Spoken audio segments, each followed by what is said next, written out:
Good evening, ladies and gentlemen of the radio audience.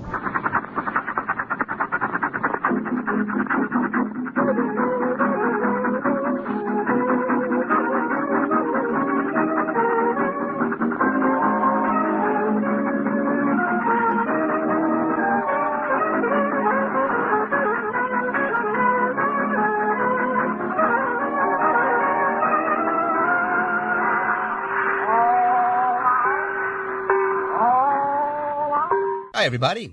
Welcome once again to Radio Journeys, your weekly tour into radio of the 1920s and 1930s. I'm your guide, John Grimmett. Tonight, we're going to take a very special look at a very historic broadcast, the very first broadcast by Jack Benny, from May of 1932. Now, Jack Benny is probably the single most important radio comedian, possibly the most important performer of the 1930s and 40s to emerge from the radio. And like many comedians of the day, his success is due to the Great Depression. You see, Jack Benny was not the very first radio comedian, but he was part of a wave of firsts. Now, we had Eddie Cantor in the late 1920s, starting in 1929, and that was actually pre-Great Depression. Rudy Vallee also started in 1929. But in 1932, looking for a way out of the Great Depression, a lot of comedians went to radio, and Jack Benny was one of those. Jack Benny was born on February 14, 1894, in Chicago. His name at birth was Benjamin Kubelski. Obviously, he wanted another name that he could use as a performer. Eventually, he settled on Jack Benny.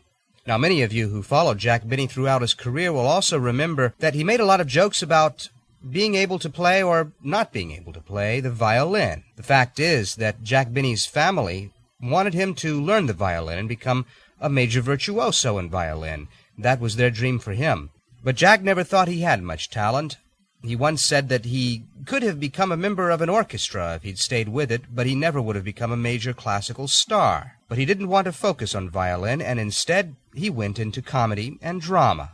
In 1917, he joined a vaudeville production, and he played the violin, at first on vaudeville.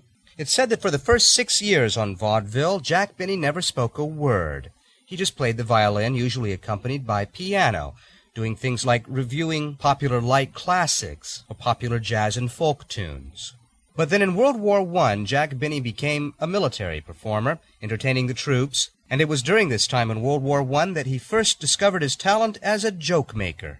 By the end of the war, he began to abandon the violin and think of himself as a monologuist, someone who did staged monologues. All through the 1920s, he rose through the ranks on vaudeville, and by 1932, he had become so famous on vaudeville that people would attend some of the vaudeville productions just to see him. Now, vaudeville in these days, as you know, was more like a variety series. A single vaudeville production would have a grab bag of performers, different styles, some music, some comedy, some skits. Jack Benny was one of the most sought after of all the stand-up comedians in vaudeville in the early 1930s. He was part of Vanities, one of the most famous of these variety productions, when Ed Sullivan heard about him. Now, Ed Sullivan himself was a radio journalist that started out in newspapers and had moved to the radio just a couple of months before he met Jack Benny. Ed Sullivan's show premiered on the radio in January of 1932. Now, what happened here was that a lot of radio producers were looking to vaudeville for acts, and likewise, a lot of people on Broadway and vaudeville were trying to move into movies and radio. You see, with the crash of 1929, Broadway crashed too. In 1930 and 1931, people were staying home, not willing to spend the money on a dinner and Broadway show. Looking for an alternative, many vaudeville writers entered radio and the movies, looking for work, submitting scripts. It wasn't easy. There's a long list of vaudeville performers who moved into radio. George Burns and Gracie Allen debuted on radio in February of 1932, Ed Wynn in April, Fred Allen in October, and Jack Benny in May. Thank you, Mr. Thorgerson.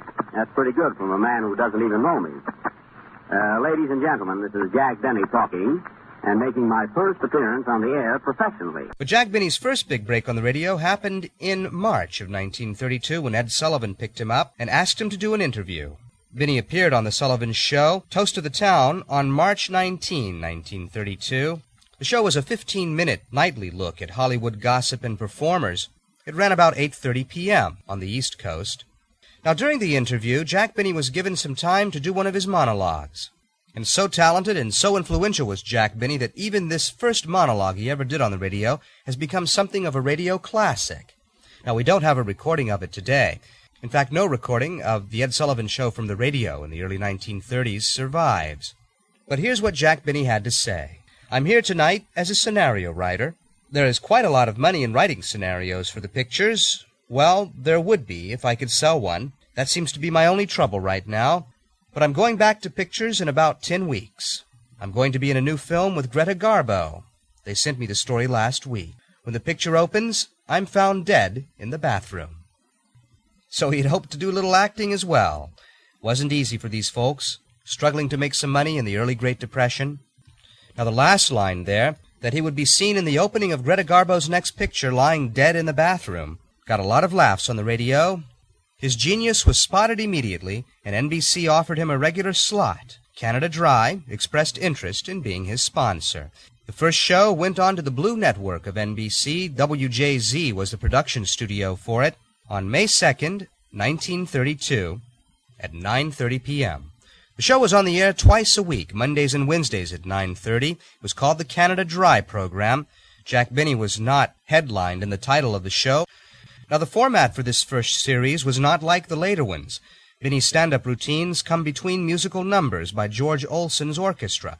George Olson was quite popular on the Blue Network of NBC, providing music for a lot of shows coming out of New York.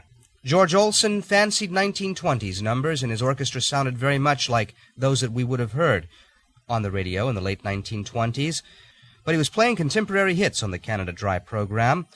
Hits such as I Found a $1 Million Baby in a 5 and 10 cent store and I Beg Your Pardon, Mademoiselle. Benny's writer for this show was Harry Kahn, who was also writing for the Burns and Allen show. Now, Kahn's greatest legacy was the character of Mary Livingston. And Mary Livingston, by the way, would be played by Jack's wife, Sadie Marks, who would continue with that role until the 1950s. Now, there were obvious similarities between Mary Livingston and Gracie Allen, who was a wisecracking female sidekick, just like Mary. But the fact is, of course, that Gracie came first, and Harry Kahn took the idea for Mary Livingston from the role of Gracie Allen. Now, Kahn also helped to develop Benny's character trait as a parsimonious, vain neurotic, and this is one that would remain part of Benny's repertoire, and one that Benny would develop throughout his career. Well, it's certainly interesting to note that despite Benny's later stardom, he got less billing in the newspapers on May 2nd of 1932 than many other debut performers did. One programming highlight gave more attention to George Olson than to Benny, calling the show simply the Canada Dry program with George Olson and his orchestra. It made Benny appear as a special guest. So, May 2nd, 1932, it was a Monday night. So with all of that in mind, let's start tonight's shows. We are featuring Jack Benny, of course, during the second half hour of tonight's show. But first, we're going to hear two of our regular serials, starting with The Misadventures of Cy and Elmer, once again, Part 18 of A Dangerous Mystery Case, getting closer to the solution and the end of the series. And then Episode 6 of The Family Doctor. This episode's entitled Cupid Without Wings. Now, both of these shows would have been heard early in the evening on some radio stations across America. And Jack Benny's first show, from 9:30 p.m. on the East Coast, 8:30 p.m. Central Time, May 2nd, 1932. I'll be back in about an hour with a closing note. Enjoy. WJZ, New York.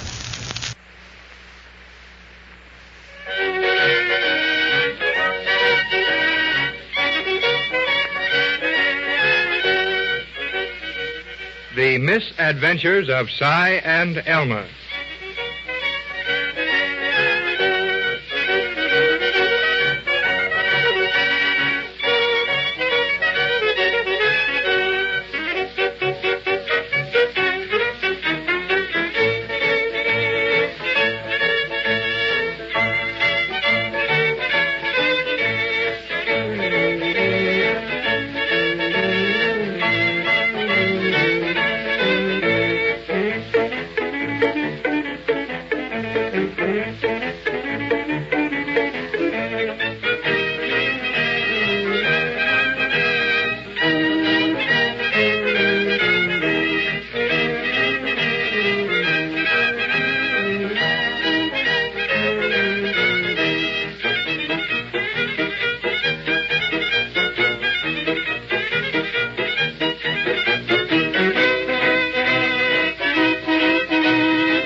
and Elmer are finding out that no mystery is ever really solved until the criminal is actually in jail. With the aid of the sheriff, the two old mail-order detectives found out what caused the midnight train to make its ghostly runs on a track where there were no trains. And they have the phonograph and the train record which caused all the trouble.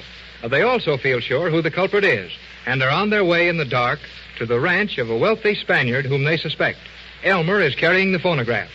The sheriff has his gun ready, and Cy carries his flashlight, which is jerked out of his hand by something which slaps him in the face at the same time. We pick up the story just as the flashlight disappears. Yes, but tell me this. How could anybody grab that flashlight out of Cy's hand and not be close enough for us to see or hear him? Yeah, and what made it go out so quick? Well, it must have hit the ground quick, and none of us saw it while it was still lighted. Yeah, here's another flashlight, but my hand is shaking so bad I can't get it turned on. Oh, give it to me, Cy. Give it to me. Sheriff can hang on to his gun. Yeah. Plenty light.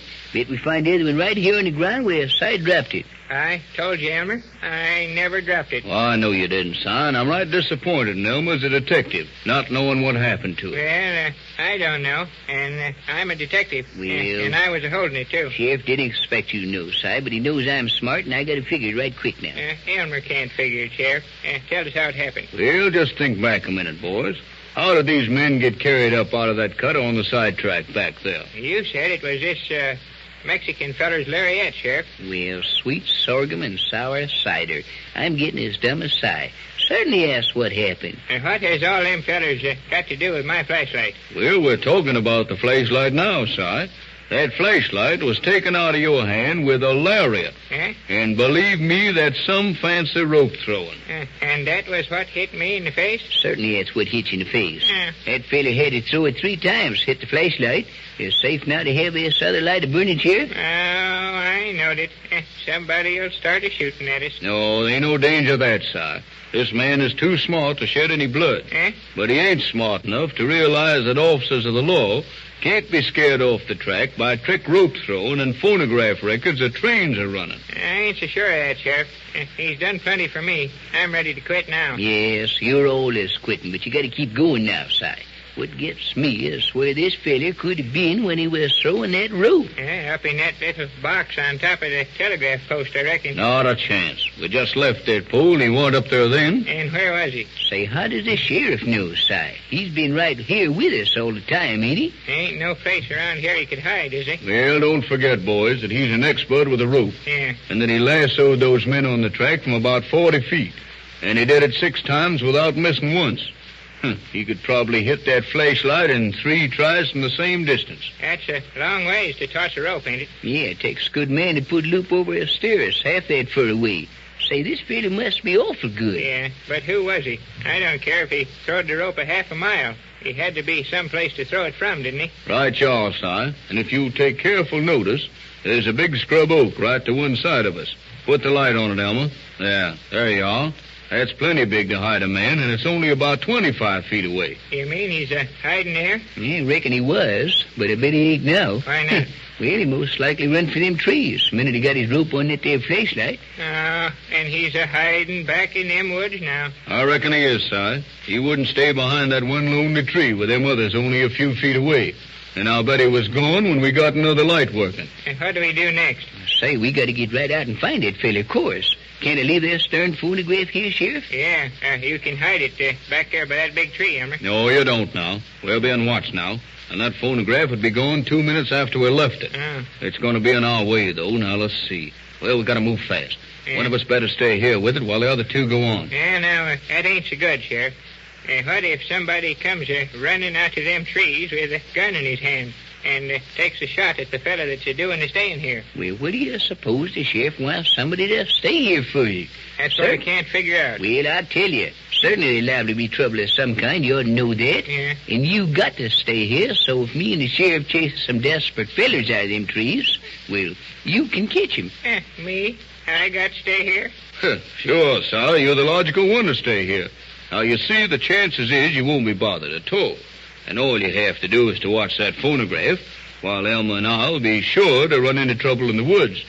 And I think Elmer's liable to be the most good with his gun if we happen to need it. Yeah, but what if I do get into trouble here? Well, Si, you just have shoot that gun off. Oh, Elmer. Well, you will. You No, I can't shoot her, Well, Elmer. you got it.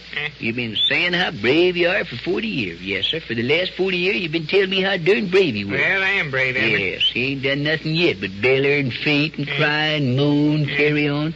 Now, sit down there by that phonograph and get your gun ready. I can't stand it, Elmer. I just can't stand it. Just as sure as shooting. If anything happens, I'll faint right dead away. And then phonograph is going to get stole anyhow, and I'll be killed too. Well, this is sure a pretty pickle. Yeah. I can take Si with me and have him faint when trouble starts, or I can leave him here and have him faint anyway. Well, I tell you, Sheriff, I'd rather do my fainting with you, I think. Well, we can't afford to lose that phonograph, and we can't take it with us, so, well, I guess Si goes with me. There you are. That's just fine, Sheriff. It's not fine. It's the foolishest thing ever I heard of. What's the matter with it? Well, my goodness. Take you with the sheriff and leave a brave, hard-shooting man like Elmer Peabody sit here. My goodness. While old Misery Si goes into the woods, do his fainting, and gets in the sheriff's way. Oh, sweet sap. Who's a sap? You're a sap. Elmer Peabody. Now, that's the way the sheriff wants it, and that's the way it's going to be. And besides, I won't faint if I'm with the sheriff. Oh, you will, too. No, I won't, Elmer. You always faint. I don't care who you with. Elmer, I know the sheriff is a smart fella, and he'll look out for things. Well, Si, you sure are a diplomat. I'm a diplomat, what? Yes, he ain't nothing. Just an old frayed cat and any coward sissy. Elmer, I ain't no such a thing. Well, all right, boys. Come on now. We wasted time enough. Now, Elmer, you stay here. Keep your eyes and ears open. And if anything starts, stop it. That's all. Come on, Si. Now, you take care of yourself, Elmer. You just sit right still there, and me and the sheriff will fix things up. Yes, you and the sheriff will fix things up. Maybe the sheriff let it fix and you'll do. Well, go ahead. And if you and the sheriff get into something you can't handle, don't holler for me. Don't holler for me once to come out and help you out. Elmer, I can't help it if the sheriff wants me to go with him. Yes, he don't want you any more than he wants the measles. Well, you'll see, Elmer, when I get all the credit for taking this thing out. Hey, you wildcats. Hey, quit that scrapping. Come on, Si. My goodness, if we don't hurry, there won't be nothing left around here to find. Come on, now, point that light to opening of them trees and get it going. I kind of hate to leave Elmer there all by himself. I know how I'd feel about being left. Well, don't you worry none about Elmer, Si. He can take care of himself. Now, when we get to this opening in the trees, hang on to that flashlight so it won't be jerked out of your hand again, you hear? Wouldn't it be better to put out the light and sneak up to the ranch house in the dark? That way, nobody could shoot at us. Well, there's not much danger of that, Si. Whoever we're looking for is smart enough to know that the sheriff is after him. And most folks, well, no matter how bad they'll be, will think twice before they shoot at the sheriff. Yeah, there's the trees right ahead of us. I'm getting awful nervous about this thing, Sheriff. Oh, you just hang on, Si, and keep going. Nothing is going to happen to us, except stringing a rope across the path for us to fall over, or something to take out our time. Yeah, but these trees is so dark and close together that most anything could happen here. Yeah, it could, but it ain't going to. Now, go easy from here on, Si. It ain't likely we're going to be allowed to walk right up that ranch house with something being put in our way. Yeah. Hold on a minute, Si. Hold on. Looks to me like there's something ahead. Look right through this cut in the trees. Look, way at the other end. Well, I do see something, Sheriff. And it ain't a-moving. It's a-staying right in the light. Well, don't stop, Si. Don't stop now. Keep a-walking right steady towards it. Yeah, but what if we get shot? Didn't I tell you there ain't going to be no shooting? Yes, but... But what? Does the other fella know that? Now, Si, quit worrying and come on. Sheriff. What is it? I ain't sure, but that thing up ahead looks like a fella that followed me and Elmer along the railroad track. And he's on a horse, too. Well, I wouldn't wonder if it's the same one. No, it's funny he don't do something. Well, more than likely he's waiting for us to do something. No, don't stop now, Si. Come on, we'll walk right up to him. Oh, I hope he don't get mean with us. Si, you're a deputy sheriff now. Don't forget that. No. You gotta be brave like sheriffs and deputies are. Yeah. And what's more, don't forget that I'm the sheriff. Yeah, I know you are. But if anything happens to us, well, it'll be just too bad for somebody. Yeah, it'll be just too bad for us. Now, hush up, Si, will you? We'll walk up close to this fella before we say anything. Well, I don't know, Sheriff. He's awful close to us right now. Now, my friends, you have gone far enough. What is it that you want on the property of Don Jose Tijuana, huh? I'll tell you, mister.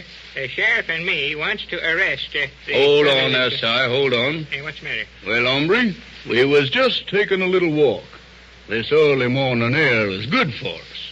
We'd sort of like to take a look around Don Jose's ranch.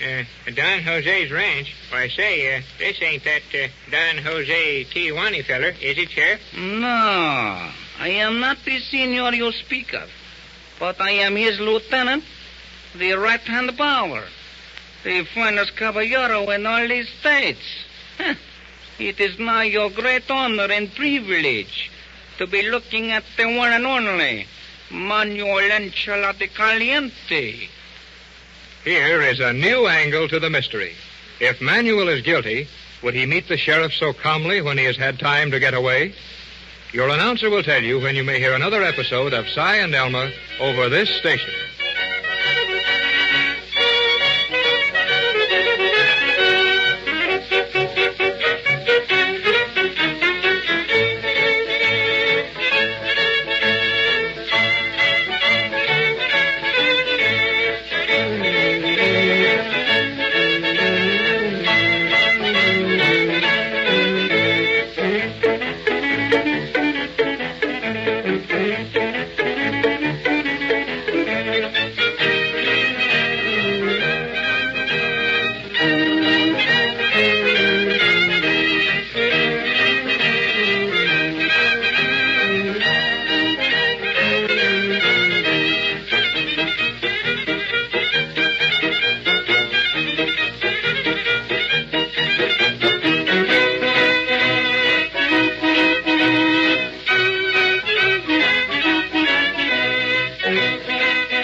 WJZ, New York.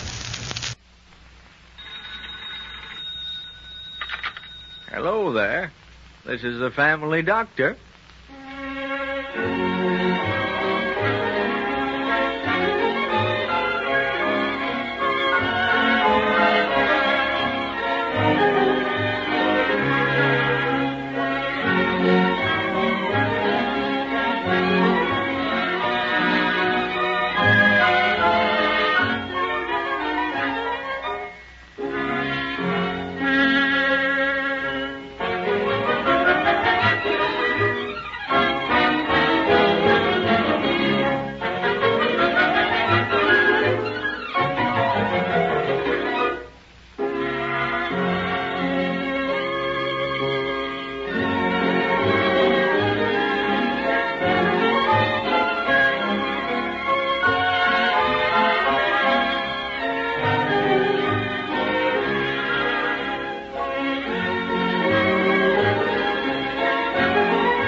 Taking no heed to what you're a-saying. You better take some heed. Yep, you better. No, sir, you're wrong. Dead wrong. There's only one way to make that play, and that's by taking out that king of yours. Like that. Well, guess you licked me. You got me licked. Thought I could bluff you out that one. Bluff me out? Well, you were trying to bluff me, the crackinest checker player of Cedarton. Why, you... Oh, hello, Dr. Adams. Hello, Pete. Well, hello, Griff Miller. Hey, Doc. How's the health, Griff? Any more of those dizzy spells? No, ain't had one for a week come Saturday. Well, guess I must be getting on back to the lake. Got to put some oakum in that number 5 flat bottom.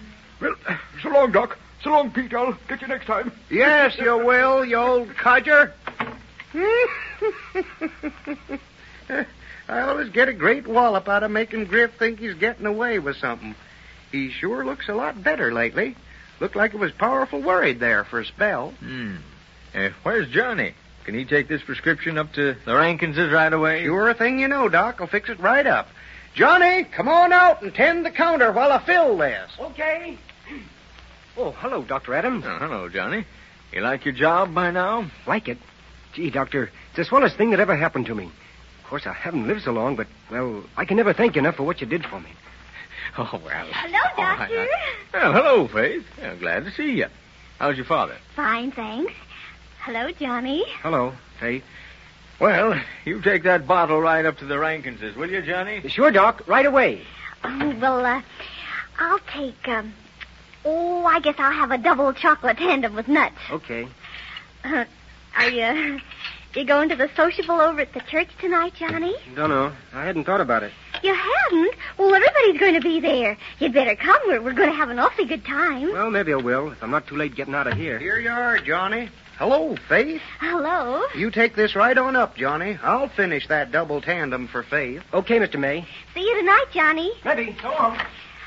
La, la, la, You and Johnny going to the sociable together, Faith? What? Oh, no, Mr. May. I just thought that, well, Johnny's kind of new in town, and he might meet some nice people there. Mm-hmm. Well, what are you laughing at? Oh, nothing. But you gals certainly don't waste no time setting your nets out for the new fish, do ya? Mr. May, I think you're mean.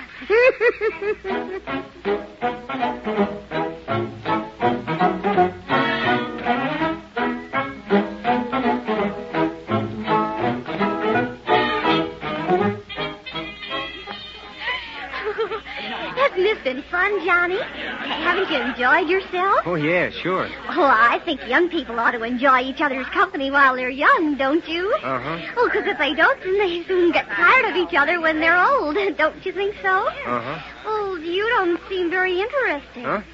Oh, yeah, of course I am. But I was just watching Mr. and Mrs. Bliss over there. Mrs. Bliss just handed Mr. Bliss a piece of paper. Oh. I think he's going to make another announcement. Well, then maybe we're going to have some more Now, entertainment. don't you question my judgment, Rip Bliss. I know what I'm doing. Yes, of course, my sweet. But I was just wondering if you thought it was a good idea to put your own daughter on the program you'd been arranging. Of course I think it's a good idea, else I wouldn't have done it. Yes, of course. Now, you go ahead, and I'll get Miss Maynard to give you a chord on the piano. Well, if you say so, my love.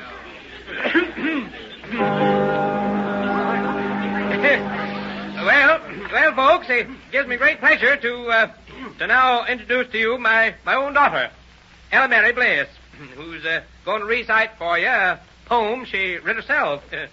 It's called When Leaves at Autumn Fall to Ground. All right, Elmer. When leaves at autumn fall to ground.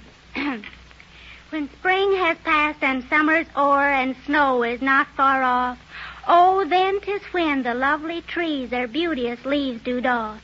The verdant green of tender buds become as red and brown, and all the world is sad and sour, sad and dour when leaves of autumn fall to ground. How like life, or how like life is this sad time? How much do we resemble trees? How much? Oh, I can't Oh, goodness. Wouldn't you know Ella Mary'd make a botch of the piece? Now she'll have another one of her spells. Rip, get up there and say something. Well, what'll I say? I don't care, but say something. Do something. Yes, my sugar. Well, folks, I guess the entertainment's over. You can all stay around and enjoy yourselves by talking, if you like. Well, guess that's all. Oh, my goodness. Well, what's the matter, Johnny? Johnny? Huh? What'd you say, Faith? Well, what's the matter? You look upset. Oh, I don't know. It made me feel kind of bad, getting mixed up in her piece like that. Oh, well, after you've lived in Cedarton for a while, you'll get used to Ella Mary doing things like that. She always does. Well, maybe. Johnny? Huh?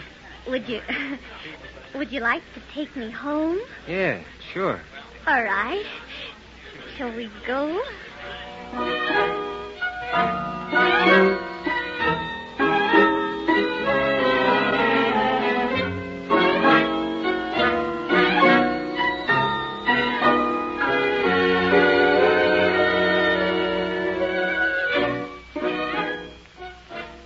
Now, don't you worry, Mrs. Bliss. Ella Mary's going to be all right. Yes. That's what I've been telling Marcy. You hush up, Rip Bliss. Yes, love. But, Dr. Adams, Ella Mary's been like this all her life. The least little thing, she gets upset. She cried all night long. I couldn't get myself a wink of sleep. Doctor, don't you know what's the matter with her? Yeah, sure, I know. You do? What? Well, what is it? Hypochondriasis. Oh, good gracious alive, what's that? Doc, is it catching? Well, in a way, no. You see, Ella Mary isn't really sick at all. Well, the little... Now, just a minute, Mrs. Bliss. That isn't the way to help her. She needs sympathy, but she needs the right kind, not the sloppy, sentimental slush she thinks she wants, but... Well, I think I know what she needs, and I'm going to see that she gets it. Well, I certainly hope you can. Yes. Lots of folks in the world think they enjoy poor health, when all the time they'd be a heap happier if they'd just dig themselves up out of the hole they're in and look at the world the way the Creator meant for them to see it. Well, I'll go in and see her. Maybe her case isn't exactly hopeless yet. Oh, hello there, Ella Mary. Don't you remember me? Hello, Dr. Adams. Oh, say now, you're too pretty to make your eyes all red and pucker up your face with crying. No way, I don't want to see anybody. Uh-huh. You had anything to eat today? No, don't want to eat. Say, I'll bet I know something you'd like. What? Ice cream. Don't want any ice cream. Yeah, I think that's just the thing. Nice and cool and refreshing. Yes. I'll drop by May's drugstore on my way to the office and have Johnny bring some up. Johnny? Yes, you know, Johnny Kemp. Mm-hmm. The young fella that Pete May has working for him now. Awful nice young fella. Mm-hmm. Hmm? Oh, well, I mean, yes, I suppose he is. Yeah. Well, I'll be running along now, Ella Mary. I think that ice cream will help a lot. Don't you? Well, yes, might. I'm sure it will. Well, see you tomorrow when I make my calls. Bye-bye. Goodbye, Dr. Adams.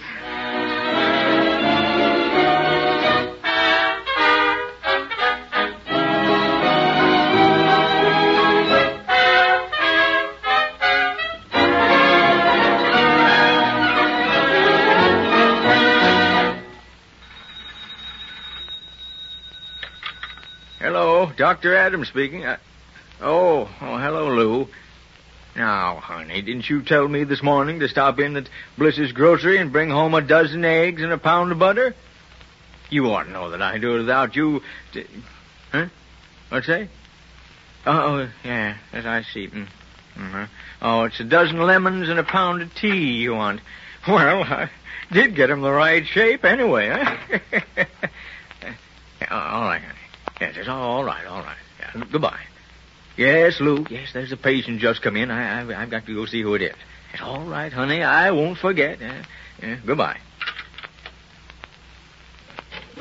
Well, how do you... hello, Faith. Kind of a stranger up to my office.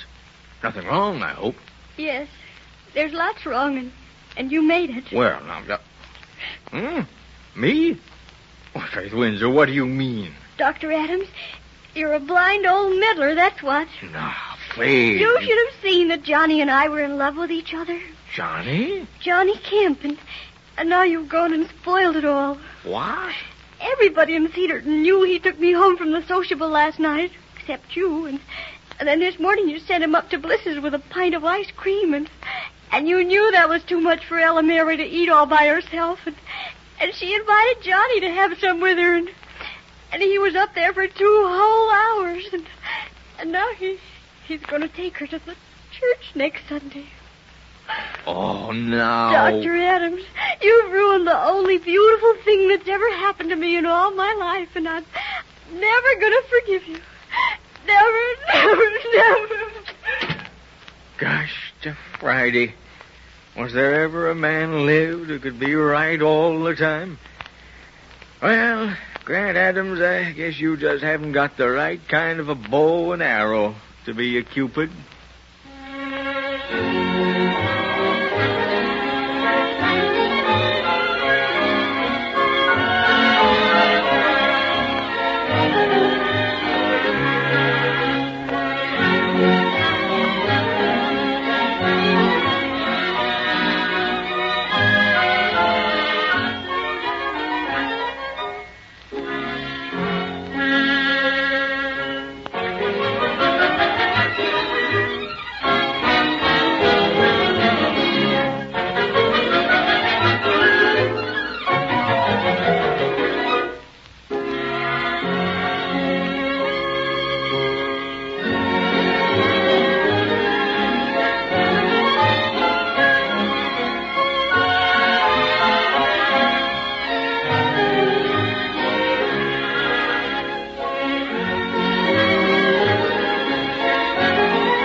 This is the family doctor. I'll be in to see you again right soon. Goodbye.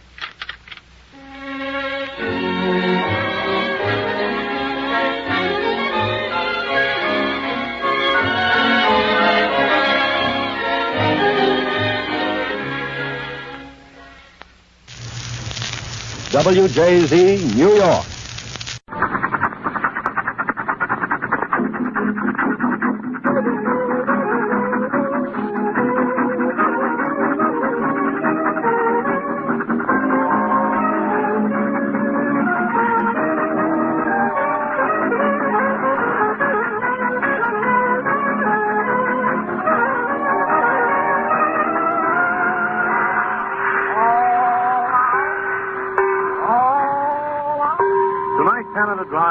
The Champagne of Ginger Ales presents a series of programs to advertise the new made-to-order Canada Dry, which you can now buy by the glass at drugstores and soda fountains. This series will feature George Olson and his music, Miss Ethel Fute, the star of many Broadway successes, and that suave comedian, dry humorist, and famous master of ceremonies, Jack Benny. Thank you, Mr. Thorgerson. That's pretty good from a man who doesn't even know me. Ladies and gentlemen, this is Jack Benny talking and making my first appearance on the air professionally.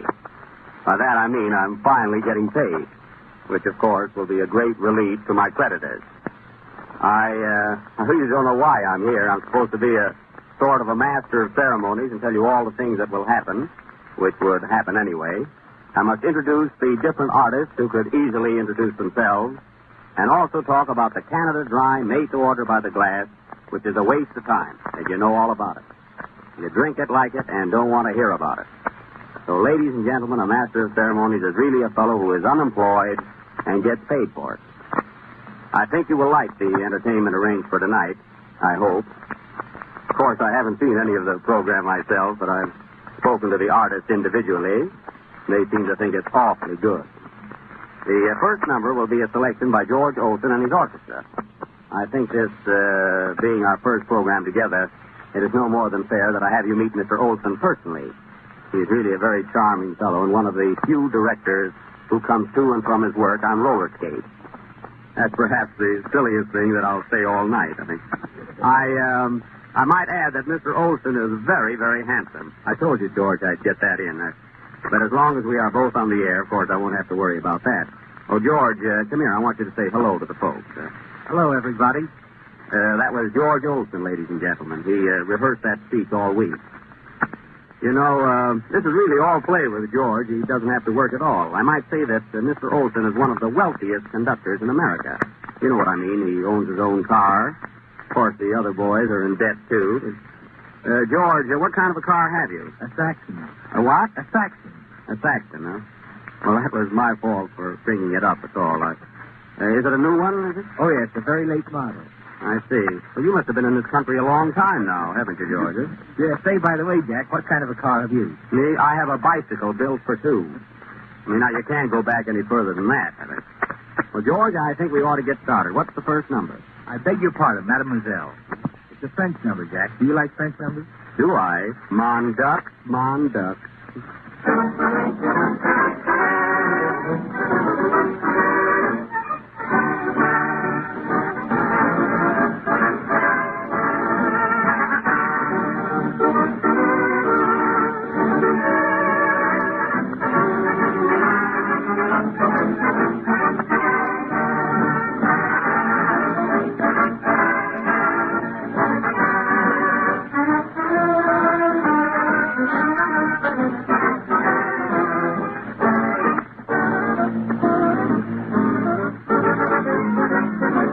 Your pardon, mademoiselle, step in the garden, mademoiselle. I'd like to tell you, mademoiselle, you're wonderful, you're marvelous, in other words, you're swell, it's lovely weather, mademoiselle. Let's get together, mademoiselle, you know I love you, but if you don't parlez-vous, I beg your pardon, mademoiselle.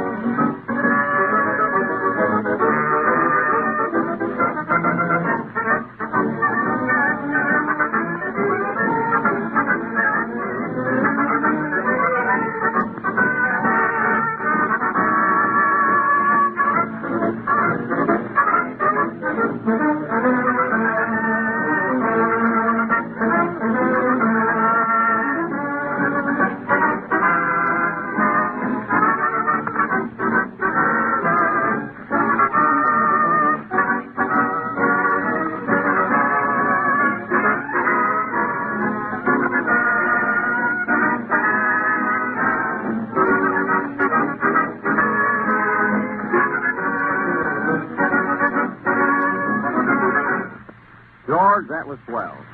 And I don't know, you look so important directing that orchestra, with the baton in your hand. I don't know, there's something about all you fellas when you stand there waving that stick in the air. It's thrilling, One thing I'd like to know, George, if the band didn't show up, what would you do with that stick? Why, I'd throw it away and do what you're doing. Always kidding. And now, ladies and gentlemen, may I present a young lady who is a star of many New York productions, Miss Ethel Chate. You will remember Miss Chate best in Whoopi playing opposite Eddie Cantor. Is it all right for me to mention Cantor's name here? Everybody else does. Ethel, come over and say hello. Oh, hello. Wasn't that clever? Oh, she does a lot of things like that. You'd be surprised. And Miss Chate is going to sing for us. She has a beautiful voice, too. She has a sort of a nervous soprano. You know what I mean? In fact, last week she had her nose lifted so she could be heard in Philadelphia. And, oh, by the way, here's a little news for you. Might interest you. Miss Chate is really Mrs. George Olson. Although I wouldn't go as far as to say that that's the reason she happens to be on this program. Nevertheless, she's Mrs. George Olson. Such a nice girl, too. I'm surprised that she's married to Olson. And now, Mr. Tay will sing, I Found $1 Million Baby. I still feel a little Frenchy tonight, Ethel, so it's mon duck to you, too.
What a charming couple.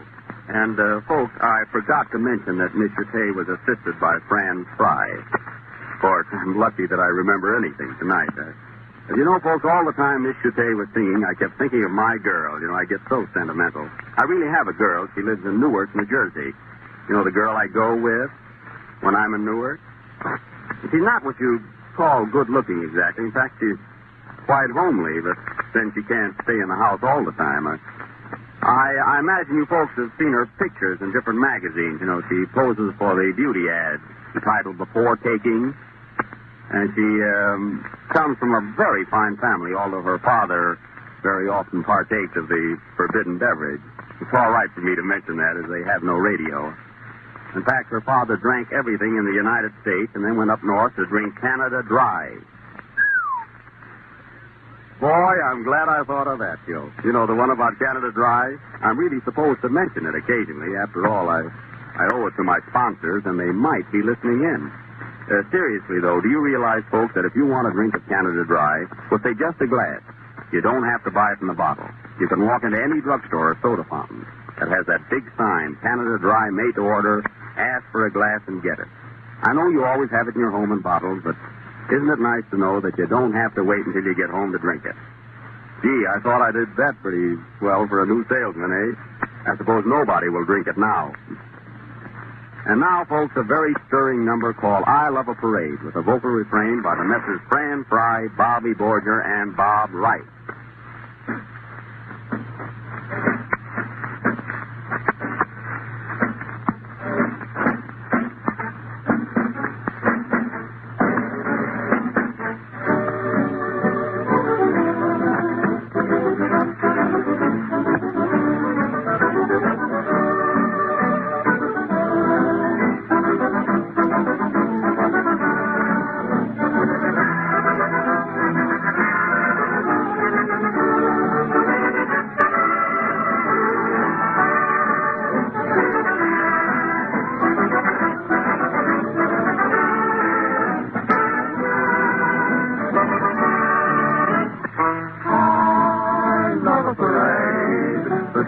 I love every beat I ever draw. I love a parade. When I hear a band, I just want to stand and cheer as they come. The sound of a drill will give me a thrill. I thrill at the skill of anything military. I love a parade. A handful of vets, a line of cadets, or any brigade. I love a parade.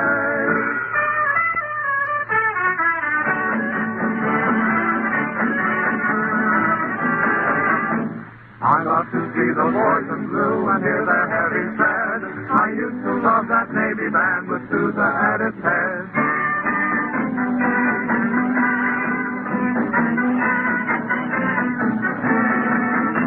I love a stirring war parade, but best of all I feel the biggest thrill when college boys come marching down the field.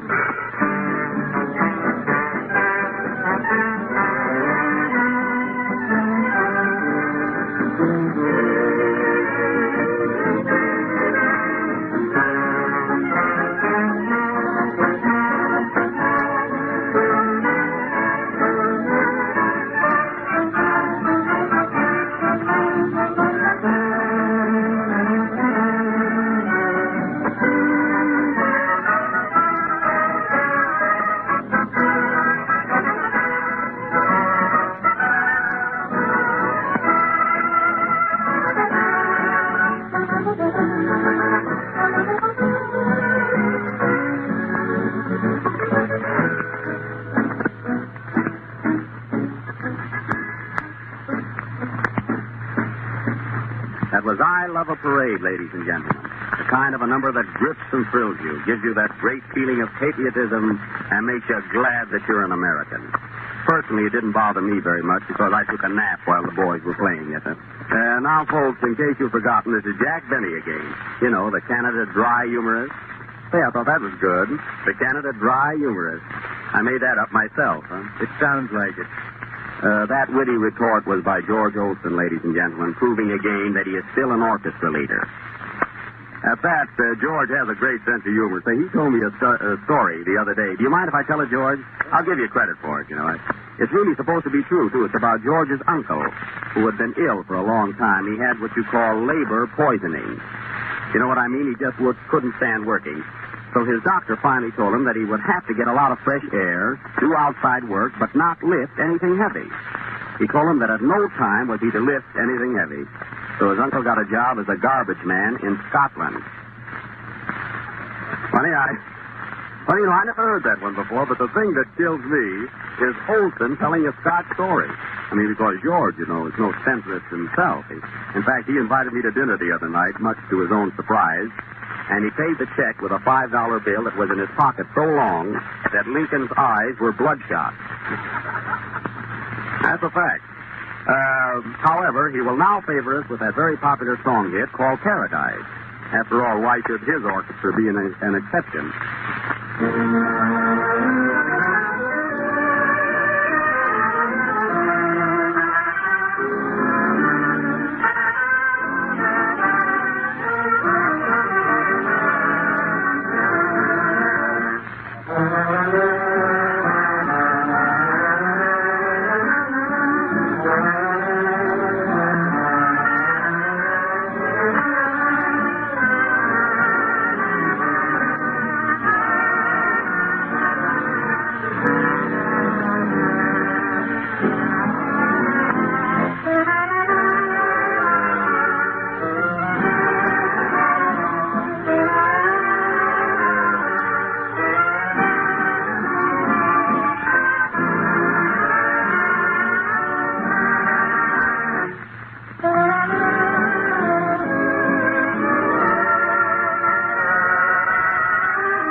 This is George Olson speaking. By this time, I know you're thoroughly bored listening to Jack Denver, our master of ceremonies and his alleged Canada Dry humor and telling you all about made-to-order Canada Dry. We also have a product to sell. It's music. And may we show you now just how we make music.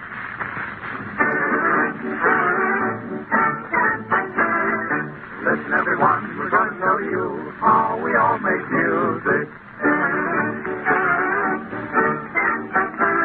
Now, first there's Wally. He sure plays some with two little sticks he beats on his drum. And that's how we make music. Now we have the boys with their violin. Their bows go back and forth when they beat it.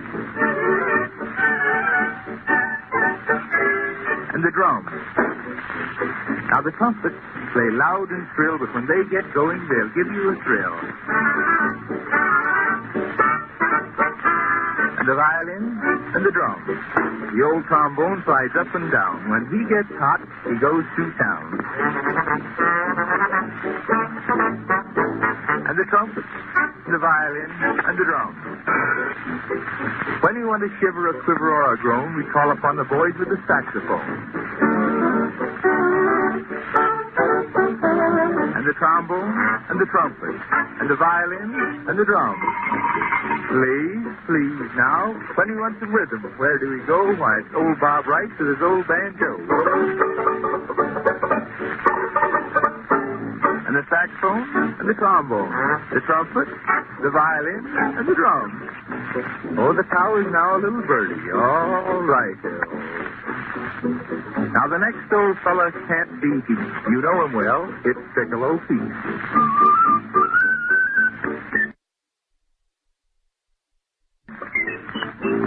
And the banjo, and the saxophone, the trombone, the trumpet, the violin, and the drum. Okay, Ben Bernie, if you like it. That's it. Now we have the piano for cadences and such. All he needs is a very light touch. And the piccolo, and the banjo, and the saxophone, and the trombone, and the trumpet, and the violin, and the drum. So are you, so are you. Now the old bass fiddle plays way down low. He has to get a derrick to move his bow. And the piano, and the piccolo, and the banjo, and the saxophone, and the trombone, the trumpet, the violin, and the drum. Hey, please. Bass, piano, piccolo, banjo, saxophone, trombone, trumpet, violin. Now that's how we make music. That was cute, George. I mean, babies will like it anyway, I think. And, that, ladies and gentlemen, is the way these boys make music. Now, if they could only play it. Mr. Olson will now play Come West, Little Girl, Come West. And I'm supposed to sing a chorus of this number. And do you know, folks, that 6 months ago I couldn't sing a note. Really, I could not sing a note.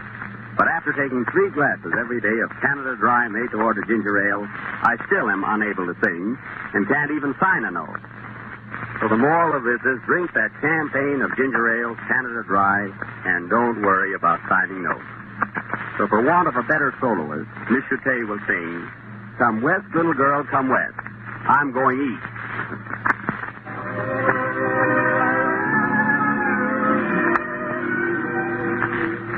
I love to hear a cowboy sing like a cowboy sings when he's blue. Round the campfire on the range when his daily work is through. If I could hear a certain love song, what memories it would bring. I can't forget that love song the cowboys used to sing. The sun will set, the moon will rise, but I wanna look in my baby's eyes. Come west, little girl, come west. The breeze will blow, the stars will peep, but I'm too lonesome to go to sleep. Come west, little girl, come west. Oh, don't be pining away, way down. You know my love, dear, for you will increase. I love the West, it's full of charm, but I rest best in my baby's arms. Come west, little girl, come west. The sun will set, the moon will rise, but I can't look in my baby's eyes. Come west, little girl, come west. The breeze will blow, the stars will beat, but I'm too lonesome to go to sleep. Come west.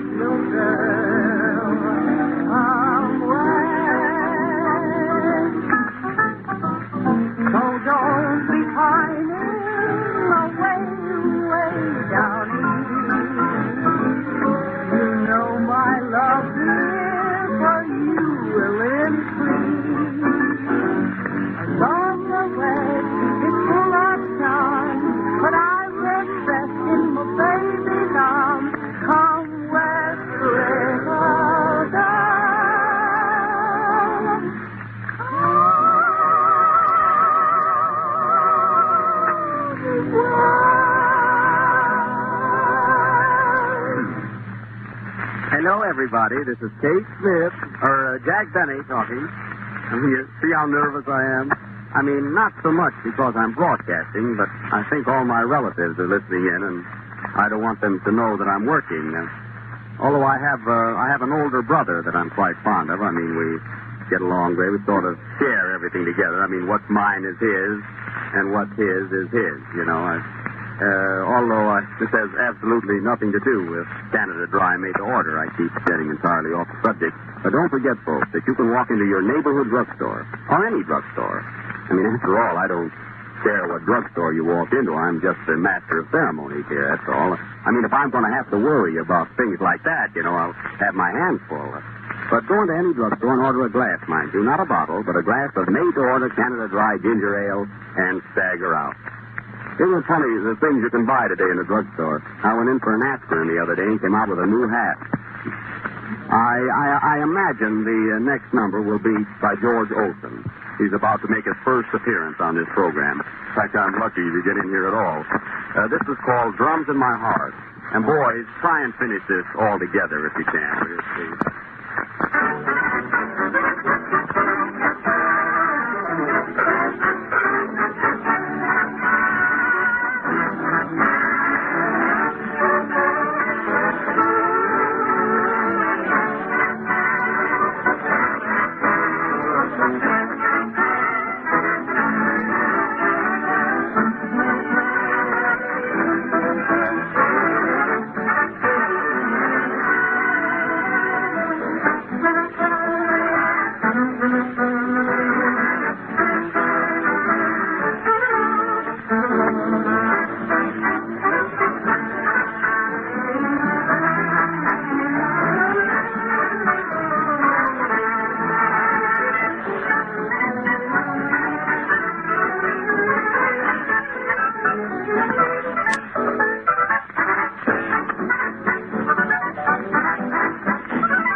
That, ladies and gentlemen, was the last number on our first program on the 2nd of May. Are you sleeping? I hope you'll be with us again Wednesday. In fact, I hope I'll be here Wednesday. George, so we all hope that we'll be here Wednesday. Well, good night then. All aboard. Away we go. Get that little lady on the train, boys. All aboard.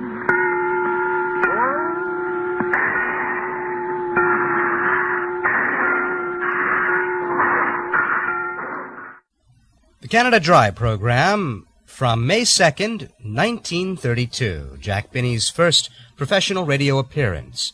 Of course, he had appeared, as I mentioned before, in March of 1932 on the Ed Sullivan Show. Now, Ed Sullivan, of course, was the same one who went on to become one of the most famous television presenters of the 1950s and 60s. It's fascinating that he discovered not only Elvis and the Beatles, but also Jack Benny in the early 1930s. Probably his first major discovery. Here's some other notes about the recording that we heard. This was an air check off of WJZ in New York, probably made at the instance of Jack Benny himself. The recording existed in Jack Benny's collection for most of his life. I don't know at what point it passed into general circulation among collectors. Most likely it happened sometime after his death. Would like to know that. If anyone else out there knows, drop me a line. I'd like to hear from you. Now, because this was a WJZ air check, I also selected the WJZ ID for tonight. As you know, for many months now, we've been using KHJ. And this time it was the WJZ ID. Of course, I don't think that The Misadventures of Cy and Elmer or The Family Doctor were broadcast over WJZ. The Misadventures of Cy and Elmer was more likely played over large independent stations, such as WLW in Cincinnati. And The Family Doctor, well, I'm still trying to locate some listings in newspapers for that show. Surprising that there aren't any yet, despite its high quality. Well, today is the 50th episode of Radio Journeys. It also marks exactly 1 year since I began producing Radio Journeys, and 1 year since the inauguration of the Radio Memories Network, now known as the Radio Nostalgia Network. Before we go tonight, I just wanted to pay a very short tribute to Dennis Humphrey. He's the man behind the Radio Nostalgia Network. Tremendous amount of work that he's been putting into this every single day to keep this network going, to keep it growing. Hats off to you, Dennis. And here's to at least 1 more year, if not much more. I understand we're trying to grow and expand, and no doubt you'll know about that in the near future. Well, the 50th episode was indeed a very good one to be presenting that first broadcast of Jack Benny. He's certainly one of my very favorite performers on the radio, and he's probably the favorite of just about everybody else out there. What do we have coming up next week? Well, back to the serials. We're going to hear 1 more episode of Omar the Wizard of Persia. This one dated May 4, 1932. And we'll just continue with The Misadventures of Cy and Elmer, The Family Doctor, and we're going to return once more and hear 1 more episode of Anne of the Airlanes. So another week next week of those great 1932 serials. Of course, coming up in the next few weeks, we have a great deal more new programming for you as much more emerges beginning in May of 1932. Some of these shows that I'll be playing include The Witch's Tale in an episode from May of 1932. Red Book Magazine premieres in a few weeks, also more of Chandu the Magician, and, of course, continuing to cycle through these serials. We do have more network programming coming up later on. Texaco Fire Chief premieres on Radio Journeys sometime in the next couple of months. 1932 is quite an interesting time for radio collectors. Lots of interesting, hard-to-find recordings that have recently come into collectors' hands. So join us again next week, and until then, have a very good week, everybody. Bye-bye now.